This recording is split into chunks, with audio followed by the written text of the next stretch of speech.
We were taught from childhood that evil is something terrible and immoral. We absorbed this knowledge. And what is evil? What is it manifested in? And where do his images come from? Is this evil eternal? More than 90% of serial killers are white men, usually from the lower or middle class. They are usually intelligent. Most of them had a difficult childhood where they were subjected to psychological, physical, or sexual abuse. Mostly they come from unstable families where such things as crime, psychiatric disorders, and alcoholism are not uncommon. Being brought up in such families, children spend a lot of time alone, as a result of which many of them already at a young age begin to mistreat animals.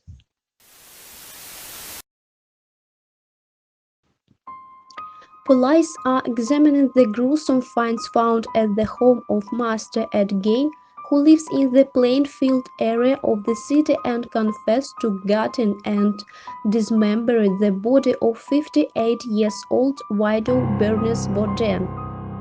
Authorities found the decapitated body suspended in Gaines' woodshed, the entrail removed from the body and the body suspended by heel tendons. The search of Gaines farm also uncovered skin from the face of 54-year-old Mary Hogan, as well as body parts on 10 other victims.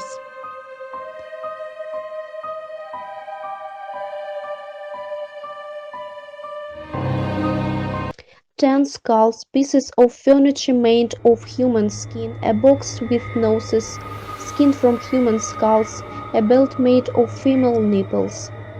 Authorities also suspect the fact of cannibalism. Ed Gein is a Plainfield girl. Ed Gein lived in a small town in Plainfield, Wisconsin. This part of Wisconsin was considered the most impassable and was called the Great Dead Heart of the state. When you start Gein's life, you feel his complete isolation from the human contact, except for the crazy mother. Ed's mother was a very domineering and fanatically religious woman. She wanted Ed and his brother Henry contact with the outside world to a minimum because the outside was full of sinners.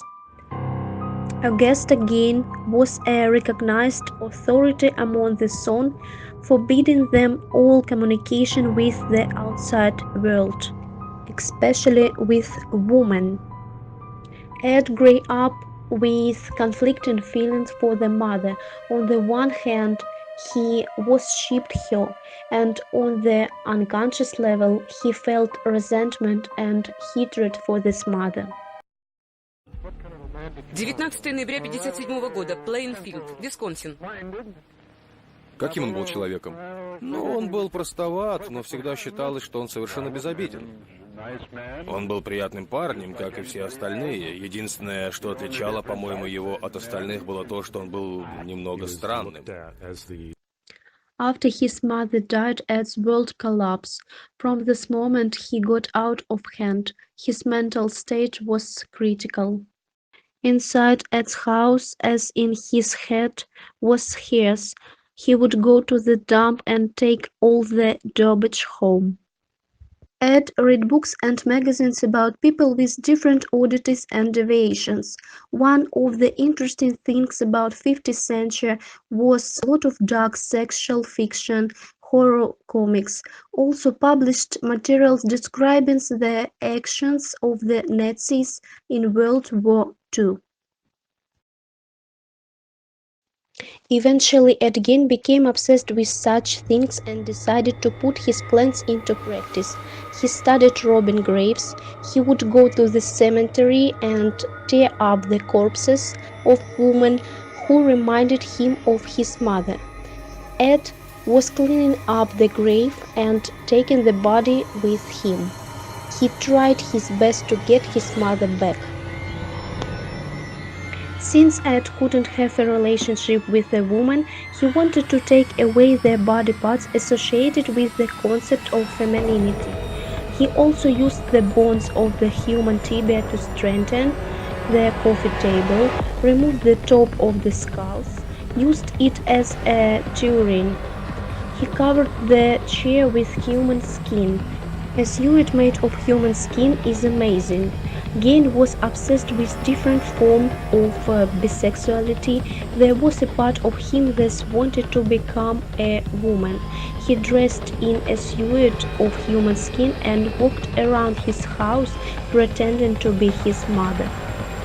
After another murder and brutal massacre with the corpse of a woman beneath Verdun, the author was arrested and then declared mentally ill.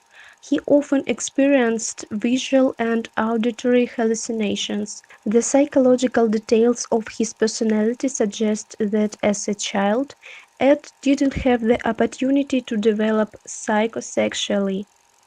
In many a serial killer sees a little boy who acts on an instant impulse. Ed Gein died in a psychiatric hospital, and his image became interesting for many writers, screenwriters, and creators of video games. The image of the villain remained for a long time in the mind of people.